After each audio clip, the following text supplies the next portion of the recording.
All right, you got me. I am indeed hiding Nolan Ryan cards in my beard, but you can't really hold that against me. Anyway, hey there, kiddos, and welcome back to the channel. I'm Uncle Frank, and that you are having a great day, and in today's video, I'm going to be sitting back in my very squeaky chair, relaxing and having a little conversation with all of you guys about Final Fantasy. That's right, big old Final Fantasy, one of the most iconic video game series of all time, and one that is now very familiar to the world of trading card games. And no, we are not talking about universes beyond Final Fantasy, the Magic the Gathering expansion from about a year ago.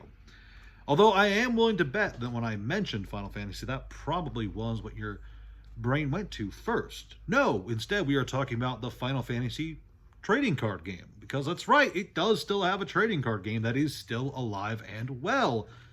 And you guys are curious how that's going. And I've got to say, overall, it's doing pretty good, pretty solid, all things considered. Now, full disclosure, I do not follow the Final Fantasy trading card game. It is not one of the card games I keep an active eye on. I get occasional updates from friends of mine who are super big into it. I do occasionally take a look at TCG Player, see if there's any cards I want. There's only been one so far, so it is on my list to pick up. And from time to time, I do think about buying it again, but I had a hard time selling it in the past, so I've been kind of avoiding it up until, well, now, I suppose. I might at some point in the future get back into it, but for now, there's already so much on my plate. So let's talk about Final Fantasy in snapshot. Overall, oldest set, medium set, newest set. So, of course, we got to talk about Opus 1, the big flagship set everyone likes to talk about, or at least everyone liked to talk about it back when the game was newer. Opus 1 boxes, currently at $400 plus, $450, $460, and steadily rising, especially in the last few months. And that is pretty good, just because it means that there is still money flowing into older Final Fantasy product, and active money too, because if prices are rising like that, not only does it mean that what's on the market is being eaten up, but people are willing to continue to pay higher prices for what's out there still, which is always pretty neat. But in contrast, Rebellion's Call, which is a newer set,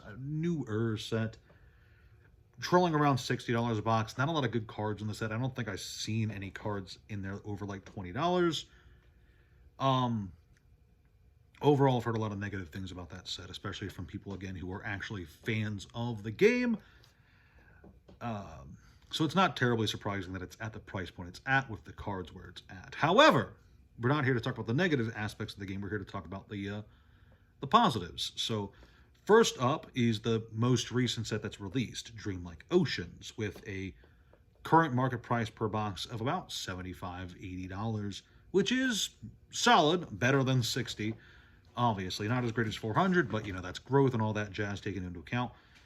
And at $75 a box, it's a strong seller. In fact, this week, it was like the best-selling product for Final Fantasy on TCG Player, which is really good if you have the actual boxes going. If you have boxes going, in my opinion, having the actual boxes be a strong seller for your game means that there's actual interest in the game itself, not just in a handful of cards for the decks. There's people willing to buy it, to crack it, invest in it, and collect it all in one, because boxes for those three categories tend to be the best option unless you're looking to collect specific cards. We can get into that at some point. You know, if you're a Cloud Strife collector, you're not buying boxes to get Cloud Strife. You're buying all the Cloud Strife cards you can get your hands on. If you're an Ultimecia collector, you're buying all the Ultimecia cards. You're not buying boxes hoping to pull Ultimecia. But, you know, if you're buying boxes, that means you like the product. You like to either crack it or hold it, and that's good for me, or at least good in my opinion. But there's more than just the nice price of the box and the fact that it's selling. There's also the hits in the box. The set has some really cool stuff, including the Yuna $1,000 signed card. That's pretty cool. But there's also some other genuinely good cards. There's a good Cloud Strife. There's a Vivi. There's a Tifa that I think is like $100. So lots of hits in the set too, and a lot of cards that people are actively buying, actively searching for, actively collecting, etc. And people will not be paying those prices for those cards. I don't think I've seen the Yuna card move a whole lot. People would not be paying $100 for Tifa cards or $70 for Cloud Strife cards if there wasn't some belief that the game was going to persist. That's where I'm going with this. Dreamlike Oceans is a good sign, I think, that the game is still kicking around. And the reason I say that as a good thing is because there has been some murmurings from people that the Final Fantasy TCG is dead. But it's not dead. In fact, it's far from it. Or at the very least, from what I'm seeing online, it's far from it. You know, there's the new set Blissful Eternity coming out in, I think, August. I forgot to write that down. And then there's another set coming in November. That's 2 more sets this year alone, which is pretty good, all things considered. And there's a lot of, still a lot of interest online and on online tournaments. And there's active collector communities and all that jazz, which is all well and solid. And it just goes to show that there is some people out there, especially in the smartest corners of the internet, that seem to think that the Final Fantasy TCG is dead. And the reason they think that can be summed up in 2 words. Universes beyond. That's right, we got to talk about the Magic the Gathering in this Final Fantasy video because, yeah, the Universes Beyond Final Fantasy set managed to overshadow the Final Fantasy trading card game in its entirety, with a lot of the interest, a lot of the online interest in discussions, searches, and purchases from even casual Final Fantasy fans going to the Magic the Gathering set rather than the dedicated Final Fantasy game, which I think is unfortunate, you know, that you have a game set aside for your IP and here this other game is soaking up the sales. But at the same time, I also think it's kind of a blessing in disguise. And what do I mean by that? Well, look at the prices of Final Fantasy boxes for Universes Beyond Magic the Gathering. Look at the collector booster boxes.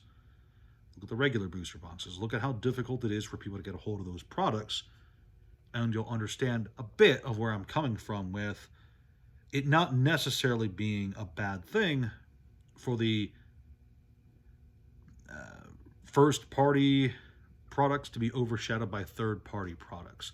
Because the diehard fans, the true Final Fantasy mainstays, the guys who were actually interested in the game, not just for the IP, but for the gameplay itself, they aren't being potentially crushed out of their own game by the particular kind of people who were rushing to pick up Final Fantasy booster boxes from Magic the Gathering. You know, the casual fans, the opportunistic fans, the scalpers, the investors, who would absolutely raise the prices of the Final Fantasy boxes and did raise the prices of the Final Fantasy booster boxes. Again, look at collector boosters. That's crazy. For the Final Fantasy TCG to not see that and to instead see this kind of slow grind upwards. Again, look at Opus 1, which has been taking steps up in the last few months rather than just skyrocketing upward the moment something gets announced. I think that's overall a good thing. You know, in my opinion, I think that a TCG being allowed to kind of slow burn its way upwards rather than having a bunch of people come in, buy up all the product and sit on it, depriving the primary players of the ability to even afford the boxes that they want to play with, I think that's a good thing.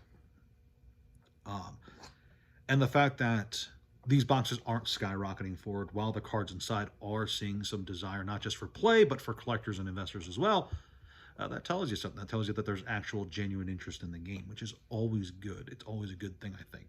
Again, yes, there's duds. Again, look back at the Rebellion's Call set. There are duds that are not seeing as much desire for the singles in the set, but even then, it's not like it's gone to zero. It's still like a $60 box. It's pretty solid. Again, I bet it's better than Yu-Gi-Oh! There's some Yu-Gi-Oh! Sets that are half that price. You know, with cards that will never approach $20, in my opinion. So overall, what do I think of the Final Fantasy TCG as it is right now? I think it's being slept on. That's my long and short of it. That's what I'm trying to get to in this video. There is a lot of genuine interest in the Final Fantasy TCG from Final Fantasy TCG fans, and that's great. That is a good thing, I think, for the wider Investor Bro market and the Investor Bro side of the TCG world. To kind of ignore it and move on is a good thing, you know. Maybe the game could be more popular and everyone could be talking about it in their local game stores, but for what it's worth, having a smaller, more close-knit community can also be a good thing because it'll mean that your TCG is a bit more homogenous. No, that's not the right word. More unified in, outlook, I suppose, is a good way to put it. Where a lot of the people who are playing Final Fantasy TCG right now are just fans of the game, not people who are buying it for the chance of it skyrocketing. That's all well and good. That's what I'm trying to say. So overall, at the end of the day, what I'm trying to say is the Final Fantasy TCG is not skyrocketing. It's not currently going to the moon. But it is moving upwards, and it does have genuine interest, and there is more sets on the horizon that look pretty solid. The next set has a VV card in it, and I'm looking forward to that. So all in all, good stuff. Thank you guys so much for watching. Please like, share, subscribe. Check out the Discord, the Patreon, the TCG player, all that jazz. And I will see you guys next time. Ciao. Boop.